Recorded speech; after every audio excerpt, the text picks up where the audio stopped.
Hi everyone, welcome back to our YouTube channel Kish with creations. ఈరోజు వీడియోలో ఈ కార్తీక మాసంలో ఉపవాసాలు పూజలు చేసుకునే వారికి చాలా తక్కువ టైంలో ఈజీగా త్వరగా చేసుకునే ప్రసాదాల గురించి ప్రసాదాలు చూపించబోతున్నాను. అందుకోసం మనం మొదటగా చేసుకునేది ఈ పంచామృతం వీడియో అండి. చాలా త్వరగా ఏదైనా అప్పటికప్పుడు ప్రసాదంగా చేసి పెట్టాలి అనుకుంటే ఈ పంచామృతం ప్రసాదం అనేది చాలా ఈజీగా తయారు చేసుకోవచ్చు.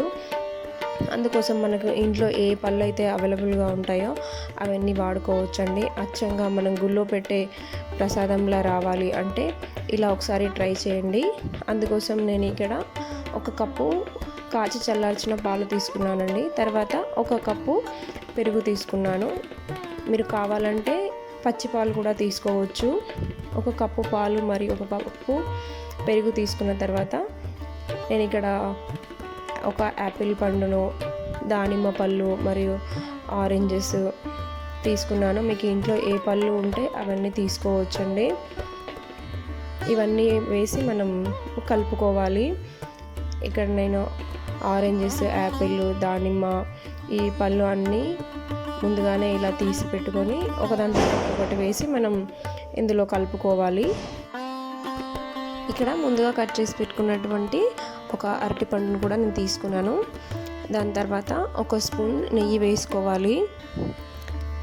తర్వాత మనకు ఇందులోకి కావాల్సినంత షుగర్ కూడా యాడ్ చేసుకోవాలి. నేను ఇక్కడ 1 టీ గ్లాస్తో 1 ఫుల్ గ్లాస్ కాకుండా కొంచెం తక్కువగా షుగర్ కూడా వేసుకున్నాను.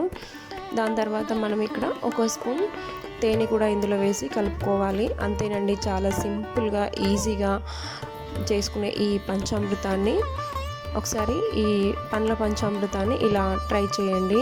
ఉపవాసాలు ఉండేవారికి ఇది దేవుడి ప్రసాదంగా 1 కప్పు తీసుకున్నా చాలు, రోజంతా చాలా శక్తినిస్తుంది. కేవలం 5 నిమిషాల్లో ఇలా మనం దేవుడికి ప్రసాదంగా చేసి పెట్టవచ్చు. ఈ కార్తీక మాసంలో ఎక్కువ హడావిడి లేకుండా మనం ప్రతిరోజు దేవుడికి ప్రసాదం సమర్పిస్తుంటాం కాబట్టి చాలా సింపుల్గా ఈజీగా ఒక గుళ్ళో ప్రసాదం లాగా మంచిగా దేవునికి నైవేద్యంగా మనం సమర్పించుకోవచ్చు.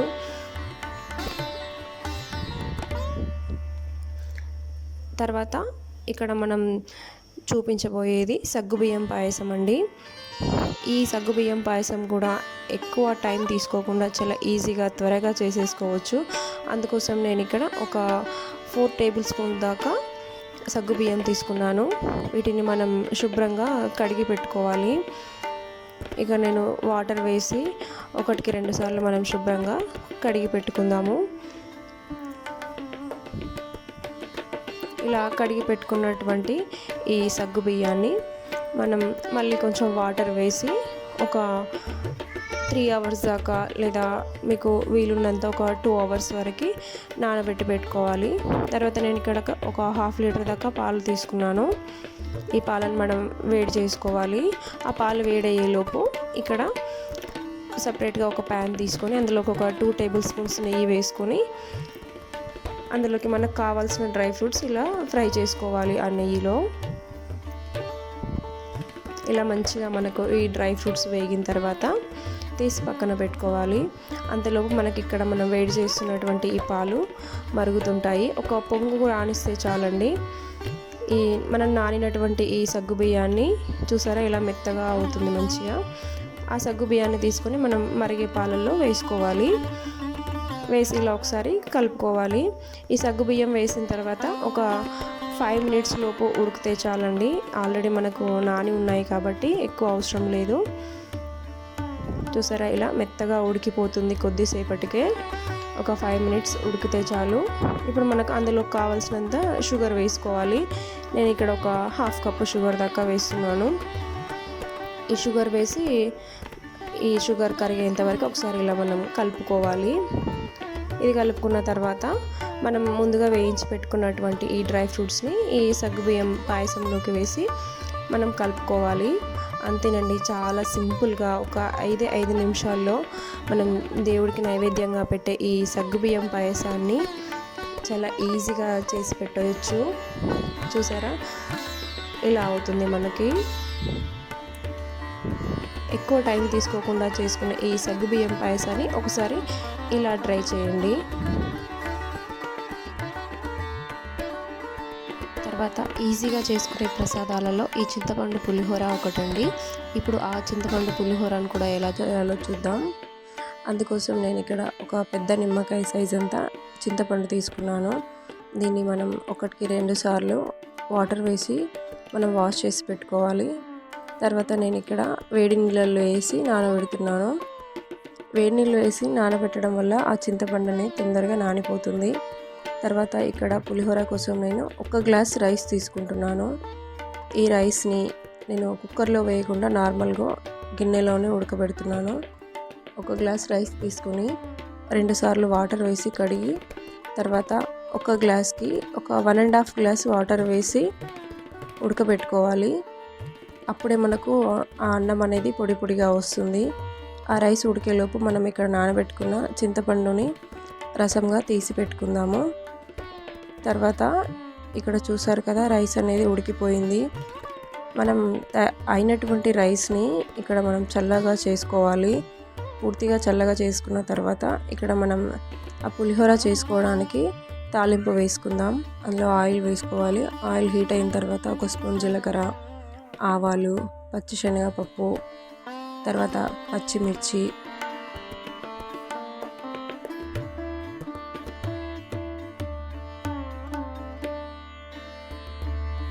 కొన్ని పల్లీలు కూడా వేసుకొని వేయించుకోవాలి. ఇవి బాగా వేగిన తర్వాత కొన్ని ఎండుమిర్చి, కరివేపాకు వేసుకొని కలుపుకోవాలి. తర్వాత మనం తీసి పెట్టుకున్నటువంటి ఈ చింతపండు గుజ్జు ఉంది కదా, అది కూడా వేసి కలుపుకోవాలి. ఈ చింతపండు గుజ్జు అనేది అందులో బాగా మరిగిపోయి కాస్త చిక్కబడాలి.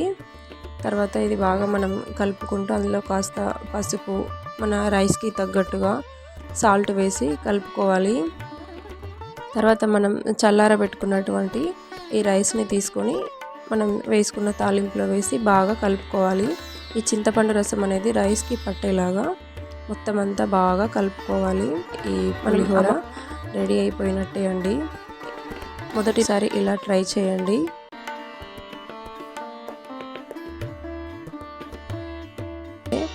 మనకి రవ్వ కేసరి ఎలా చేయాలో చూద్దాం. అందుకు నేను ఇక్కడ ప్యాన్ పెట్టుకొని 1 స్పూన్ నెయ్యి వేసుకున్నాను. ఈ నెయ్యి వేడయిన తర్వాత మనకు కావాల్సినటువంటి డ్రై ఫ్రూట్స్ వేసుకొని మంచిగా వేయించుకోవాలి. ఇవి వేయించుకున్న తర్వాత మనం వీటిని తీసి పక్కన పెట్టుకోవాలి.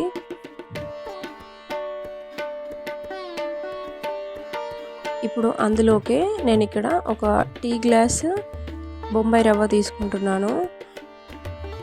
ఈ రవ్వని మనం స్టవ్ లో ఫ్లేమ్లోనే పెట్టుకొని మాడిపోకుండా జాగ్రత్తగా కలుపుకుంటూ వేయించుకోవాలి. ఆ రవ్వ వేగేలోపు మనం ఇక్కడ వాటర్ వేడి పెట్టుకుందాము. 1 గ్లాస్ రవ్వ తీసుకున్నాను కాబట్టి ఇక్కడ 3 గ్లాసుల వాటర్ వేడి పెట్టుకుంటున్నాను. అందులోకి కొంచెం ఫుడ్ కలర్ యాడ్ చేసుకుంటున్నాను. ఈ ఫుడ్ కలర్ అనేది ఆప్షనల్, మీకు ఇష్టం ఉంటే వేసుకోవచ్చు. ఈ ఫుడ్ కలర్ వేసుకున్న తర్వాత వాటర్ కొద్దిగా మరగాలి. ఈ మరిగిన తర్వాత మనం వేయించుకున్నటువంటి ఉప్మా రవ్వలోకి ఇందులోకి కొంచెం కొంచెంగా వేసుకుంటూ కలుపుకోవాలి. ఆల్రెడీ వేడి వాటర్ కాబట్టి మనకు ఉండలు లేకుండా కలిసిపోతుంది. ఇలా చూసిన విధంగా కొద్ది కొద్దిగా వేసి మనం కలుపుకుంటూ ఈ రవ్వని ఉడికించుకోవాలి. స్టవ్ అనేది లో ఫ్లేమ్లోనే పెట్టుకొని ఇలా కలుపుకుంటూ కాసేపు ఉడికించుకోవాలి. చూస్తున్నారు కదా, ఇలా దగ్గర పడుతుంది.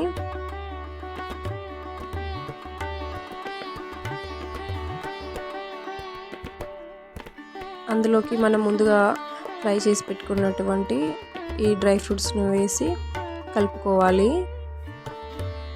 తర్వాత 1 కప్పు రవ్వ తీసుకున్నాను కాబట్టి ఇక్కడ 1 కప్పు రవ్వకి ఇక్కడ 1.5 కప్పు షుగర్ తీసుకున్నాను. ఈ షుగర్ వేసి బాగా మొత్తం అంతా కలుపుకోవాలి. ఇక్కడ షుగర్ వేసిన తర్వాత ఈ మొత్తం అంతా కరుగుతుంది కాబట్టి కొంచెం మళ్ళీ లూజ్ అవుతుంది. అది దగ్గర పడేంత వరకు కలుపుకోవాలి. ఇక్కడ నేను ఇంకాస్త ఫుడ్ కలర్ వేస్తున్నాను.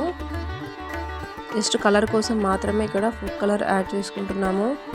ఇది ఇంకాస్త దగ్గర పడేంత వరకు మనం బాగా కలుపుకుంటూ ఉండాలి. చూస్తున్నారు కదా, ఈ విధంగా తయారవుతుంది. ఈ రవ్వ కేసరి రెడీ అయిపోయిందండి. మినప వడలు, వీటిని ఎలా చేయాలో చూద్దాం. అందుకోసం నేను ఇక్కడ 1 గ్లాస్ మినపప్పు తీసుకున్నాను. ఈ మినపప్పుని మనం శుభ్రంగా కడిగి పెట్టుకోవాలి. తర్వాత వీటిని కనీసం ఒక 4 గంటలైనా నానబెట్టుకోవాలి.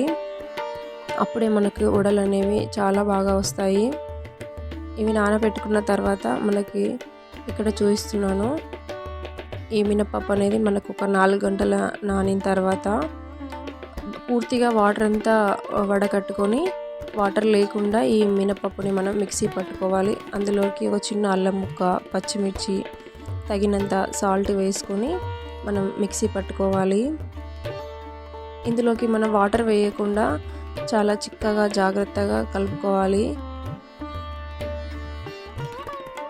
ఇలా చూస్తున్న విధంగా మనకు కన్సిస్టెన్సీ అనేది ఇలా ఉండాలి. అప్పుడే మనకు వడలు వేయడానికి చాలా ఈజీగా వస్తుంది. ఇందులోకి మనం 1 స్పూన్ జీలకర్ర, కొంచెం వంట సోడా వేసుకొని కలిపి పెట్టుకోవాలి.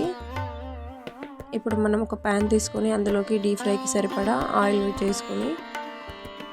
వేసుకోవాలి.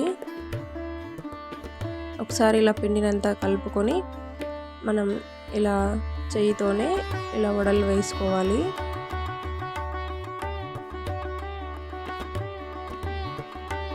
ఇలా నిదానంగా ఆయిల్లో మనం ఈ వడలు అనేది ఒకదాని తర్వాత ఒకటి వేసుకోవచ్చండి.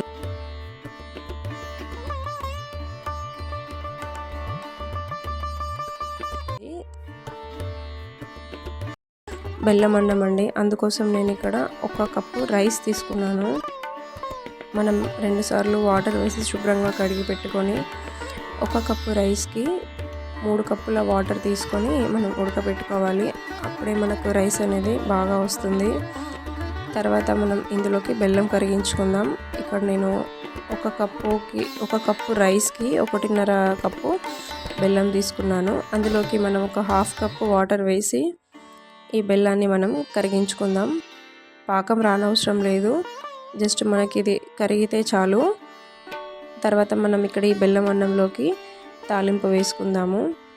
1 స్పూన్ నెయ్యి వేసి అందులోకి మనకు కావాల్సినటువంటి డ్రై ఫ్రూట్స్ని వేయించుకొని పెట్టుకోవాలి. ఇక్కడ మన అన్నం అనేది ఉడికిపోయింది. చూస్తున్నారు కదా, ఇలా మనం ప్రెస్ చేసి చూస్తే మనకు రైస్ సాఫ్ట్గా ఉండాలి. తర్వాత మనం కరిగించుకున్నటువంటి ఈ బెల్లం నీళ్ళని పోసి మనం ఇంకాసేపు బాగా ఉడికించుకోవాలి. కలుపుకుంటూ ఒక 2-3 మినిట్స్ మళ్ళీ ఉడికించుకోవాలి బాగా దగ్గర పడేంత వరకు. తర్వాత మనం ఫ్రై చేసి పెట్టుకున్నటువంటి ఈ డ్రై ఫ్రూట్స్ని కూడా వేసి బాగా కలుపుకోవాలి. పించే బెల్లం అన్నం మనకు తయారైపోయిందండి. ఈ దద్దోజనం ఎలా తయారు చేయాలో చూద్దాం. అందుకోసం నేను ఇక్కడ 1 గ్లాస్ రైస్ తీసుకున్నాను. ఈ 1 గ్లాస్ రైస్ని మనం శుభ్రంగా కడిగి పెట్టుకొని 1 గ్లాస్కి 3 గ్లాసుల వాటర్ వేసి పెట్టుకుందాము. ఆ రైస్ ఉడికేలోపు మనం ఇక్కడ ఈ దద్దోజనంలోకి తాలింపు వేసుకుందాము. ఇక్కడ ప్యాన్ పెట్టుకొని ఒక 2 స్పూన్స్ ఆయిల్ వేడెక్కిన తర్వాత జీలకర్ర, ఆవాలు, పచ్చిశనగపప్పు, కొంచెం మినపప్పు, ఎండుమిర్చి ఇవన్నీ వేసుకొని మనం మాడిపోకుండా వేయించుకోవాలి.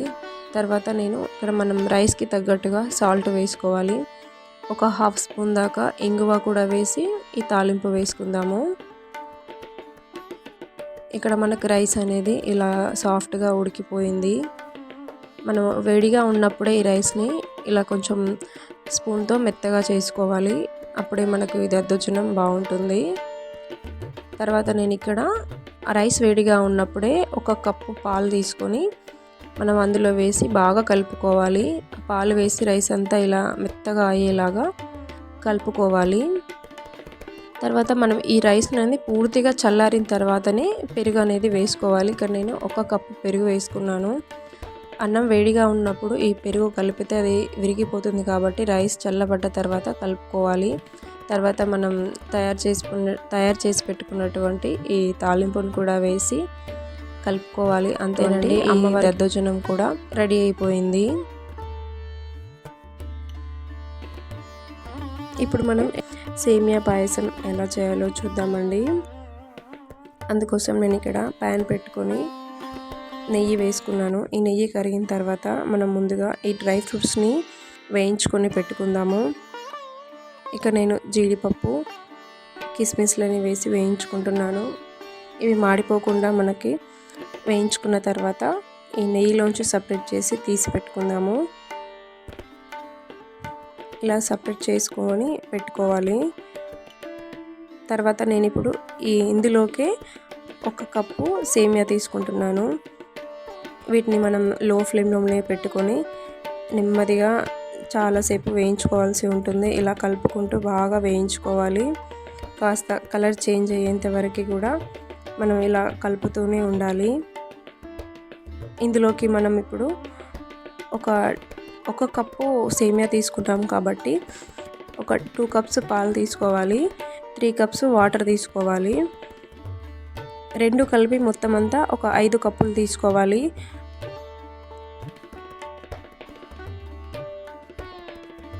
ఈ పాలని మనం ఒక పొంగు వచ్చేంత వరకు మనం ఇలా మరిగించుకోవాలి. మనం ఇలా వేయించి పెట్టుకున్నటువంటి సేమియాలోకి ఈ పాలు వేసి మనం సేమియాని కొంచెం మెత్తబడేంత వరకు ఉడికించుకోవాలి. కరెక్ట్గా సరిపోతుంది. మనం తీసుకున్నటువంటి ఈ కొలతలకి 1 కప్పు సేమియాకి 5 కప్పులు పాలు నీళ్లు కలిపి 5 కప్పులు కరెక్ట్గా సరిపోతుందండి. సేమియా ఇలా మనకి ఇక్కడ మెత్తగా ఉడికిపోయింది. 1 కప్పు సేమియాకి ఒక 1/2 కప్పు షుగర్ సరిపోతుంది. మీకు స్వీట్ కావాలనుకుంటే ఇంకాస్త కలుపుకోవచ్చు. మనం ముందుగా వేయించుకున్నటువంటి డ్రై ఫ్రూట్స్ని కూడా ఇందులో వేసి కలుపుకోవాలండి. అంతే, మనకి ఎంతసేపు ఉన్నా చిక్కబడకుండా ఉండే ఈ సేమియా పాయసం మనకు రెడీ అయిపోయిందండి. తర్వాత మనం శనగల ప్రసాదం అండి. ఇక నేను 1 గ్లాస్ శనగలు తీసుకున్నాను. వీటిని కనీసం ఒక 2-3 గంటలు నానబెట్టుకుంటే మనకు చాలా సాఫ్ట్గా ఉడికిపోతాయండి. ఇవి నానిన తర్వాత నేను ఆ వాటర్తో సహా ఇక్కడ కుక్కర్లో వేసి మనకు సరిపడినంత వాటర్ వేసి ఇప్పుడు మనం వీటిని ఉడికించుకుందాము. ఆల్రెడీ కాసేపు నాని ఉన్నాయి కాబట్టి లో ఫ్లేమ్ మీద ఒక 2 వీల్స్ వచ్చేంత వరకు ఉడికించుకుంటే మనకి ఇలా సాఫ్ట్గా ఉడికిపోతాయి. ఇప్పుడు మనం ఈ వాటర్ని అంతా వంపుకొని వీటిని సపరేట్ చేసి పెట్టుకుందాము. తర్వాత మనం వీటిలోకి తాలింపు వేసుకుందాం. ఇక్కడ నేను ప్యాన్ పెట్టుకొని 1 స్పూన్ ఆయిల్ వేసి ఆయిల్ వేడెక్కిన తర్వాత 1 స్పూన్ జీలకర్ర, ఆవాలు, ఎండుమిర్చి వేసి ఇక్కడ నేను వేయించుకుంటున్నాను. ఈ శనగల ప్రసాదం అనేది చాలా ఈజీగా తొందరగా చేసుకోవచ్చు. తర్వాత మనం రుచికి తగ్గట్టుగా సాల్ట్, 1/2 స్పూన్ ఇంగువ వేసి మనం ఈ తాలింపు అనేది కాసేపు వేయించుకోవాలి. తర్వాత మనం ఉడకబెట్టుకున్నటువంటి ఈ శనగలను తీసుకుని ఈ తాలింపులో ఒక 2-3 మినిట్స్ ఇలాగే కలుపుకుంటూ ఈ తాలింపులో ఉడికించుకోవాలి. అంతే, ఈ శనగల ప్రసాదం అనేది చాలా ఈజీగా తయారవుతుంది. మనం పండగ రోజు చేసుకునే పూర్ణం బూరెలు ఉదయాన్నే అప్పటికప్పుడు చాలా ఈజీగా తొందరగా ఎలా తయారు చేసుకోవాలో చూద్దాం. ఈ వీడియోలో చూపించిన కొలతలతో చేస్తే బయట క్రిస్పీగా లోపల చాలా సాఫ్ట్గా ఉండే ఈ పూర్ణం బూరెలు చాలా టేస్టీగా వస్తాయండి. అందుకోసం నేను ఇక్కడ 1 కప్పు మినప్పప్పు తీసుకున్నాను. 1 కప్పు మినప్పప్పుకి 2 కప్పుల బియ్యం తీసుకోవాలి. అప్పుడు చాలా బాగా కుదురుతాయి ఈ పూర్ణం బూరెలు అనేవి. ఈ పప్పుని, రైస్ని మీరు కావాలంటే ముందు రోజు నైట్ నానబెట్టుకోవచ్చు. లేదంటే అర్జెంటుగా మనం పండగ రోజు ఉదయాన్నే చేసుకోవాలి అనుకుంటే ఉదయాన్నే లేచిన వెంటనే నానబెట్టేస్తే మనం పూజ చేసే టైం కల్లా మనం ఇది అప్పటికప్పుడు ఈ పిండి రుబ్బుకొని చేసుకోవచ్చండి. 2-3 గంటలు నానబెట్టుకున్నా సరిపోతుంది. వీటిని మనం తీసుకున్నటువంటి ఈ రైస్ని, పప్పుని 2 సార్లు శుభ్రంగా కడుక్కొని మనం ఒక దాదాపు 4 గంటలైనా ఇక్కడ నానబెట్టుకుందాము. మీకు టైం లేదు అనుకుంటే దాదాపు ఒక 3 గంటలు నానబెట్టుకున్నా సరిపోతుందండి. తర్వాత నేను ఇక్కడ ఈ పూర్ణం కోసం 1 గ్లాసు శనగపప్పు తీసుకుంటున్నాను. ఈ శనగపప్పును కూడా మనం కడిగి శుభ్రంగా పెట్టుకొని 1 గంట పాటు నానబెట్టుకుంటే సరిపోతుందండి. మనం 1 గంట నానబెట్టుకుంటే ఈ శనగపప్పు అనేది మంచిగా నానుతుంది కాబట్టి చాలా సాఫ్ట్గా పూర్ణం అనేది వస్తుంది.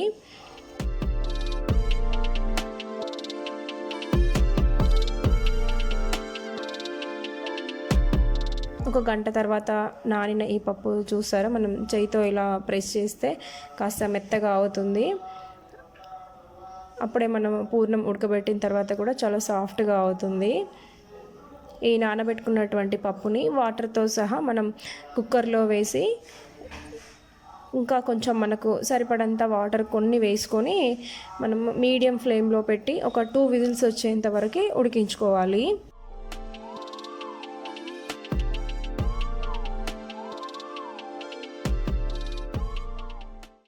చూసారు కదా, ఇలా మనం చేయితో ప్రెస్ చేసి చూస్తే మనకి మెత్తగా ఉడికిపోయి ఉంటుంది.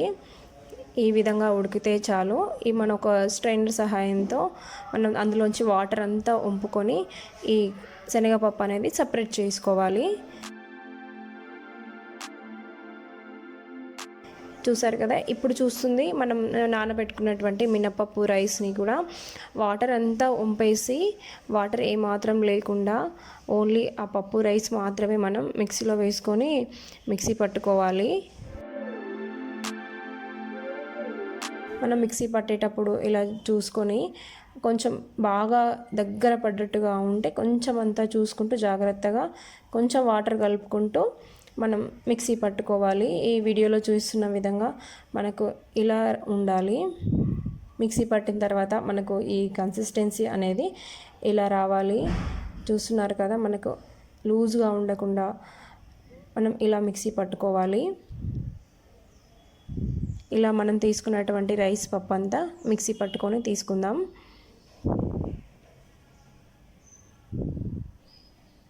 తర్వాత మనం ఉడకబెట్టుకున్నటువంటి శనగపప్పు ఉంది కదా, అది కూడా మనం మిక్సీ పట్టుకొని ఇది కూడా వాటర్ వేయకుండా జాగ్రత్తగా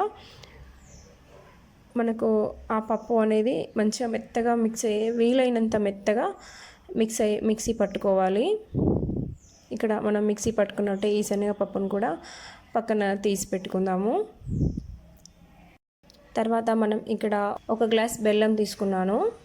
ఇది కరెక్ట్గా సరిపోతుందండి. స్వీట్ ఎక్కువ కావాలనుకున్న వాళ్ళు ఇంకాస్త వేసుకోవచ్చు. ఇది మనకు పాకం రావాల్సిన అవసరం లేదు. మనం మాడిపోకుండా జాగ్రత్తగా దీన్ని కలుపుతూ ఉండాలి. మనకు జస్ట్ బెల్లం కరిగితే చాలు. ఇలా కంటిన్యూగా కలుపుకుంటూ ఈ బెల్లం అంతా మనం కరిగించుకోవాలి. స్టవ్ లో ఫ్లేమ్లోనే పెట్టుకొని ఇలా మనం కలుపుకుంటూ ఈ బెల్లం అంతా కరిగేలాగా చూసుకోవాలి.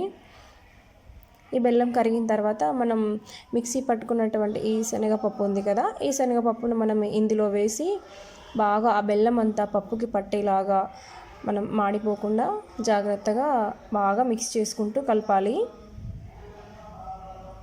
ఈ బెల్లంలో ఈ శనగపప్పు అనేది ఎంత మంచిగా మిక్స్ అవుతే మనకు ఆ పూర్ణం అనేది మనకి చాలా టేస్టీగా వస్తుంది.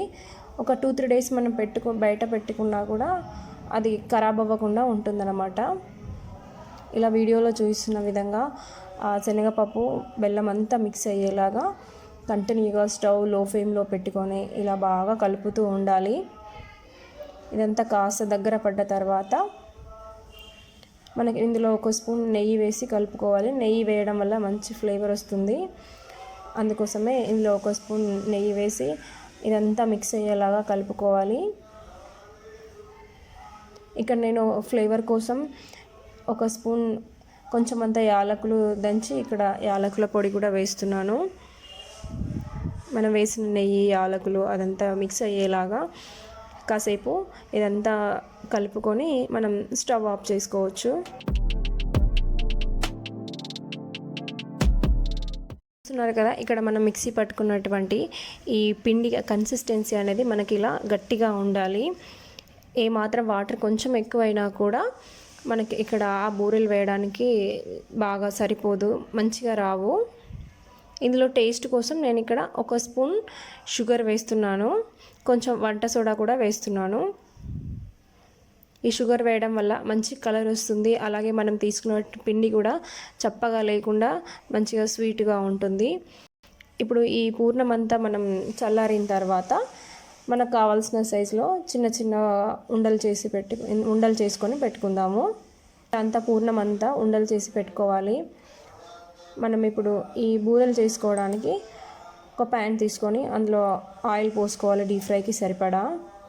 తర్వాత మనం తీసుకున్నటువంటి ఒక్కొక్క పూర్ణం ఉండలు మనం ఆ పప్పులో వేసి స్పూన్తో ఇలా ఈజీగా పూర్ణం బూరెలు వేసుకోవచ్చండి. ఆయిల్ బాగా హీట్ అయిన తర్వాత మనం ఈ స్పూన్తో ఆ పూర్ణం ఉండలని ఆ పిండిలో వేసి స్పూన్తో ఇలా వీడియోలో చూపిస్తున్న విధంగా చాలా ఈజీగా ఈ పూర్ణం బూరెలు అనేవి చేసుకోవచ్చండి.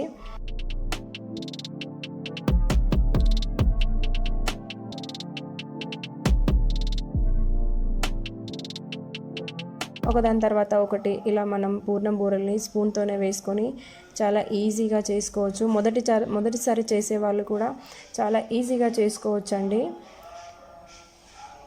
ఈ వీడియోలో చూస్తున్నటువంటి కొలతలతో చేస్తే మొదటిసారి చేస్తున్నా సరే చాలా ఈజీగా పర్ఫెక్ట్గా చాలా మంచి టేస్ట్తో ఈ పూర్ణం బూరెలు అనేవి తయారు చేసుకోవచ్చు. బయట క్రిస్పీగా లోపల చాలా సాఫ్ట్గా చాలా టేస్టీగా ఈ పూర్ణం బూరెలు అనేవి అప్పటికప్పుడు మనం పండగ రోజు చాలా ఈజీగా తొందరగా చేసుకోవచ్చు. అంతేనండి, ఎంతో టేస్టీగా ఉండే ఈ పూర్ణం బూరెలను ఇంట్లోనే అప్పటికప్పుడు మనం ఇలా ఈజీగా తయారు చేసుకోవచ్చు. ఈ వీడియో మీకు నచ్చినట్లయితే లైక్ చేయండి, షేర్ చేయండి, సబ్స్క్రైబ్ చేయండి. Thanks for watching.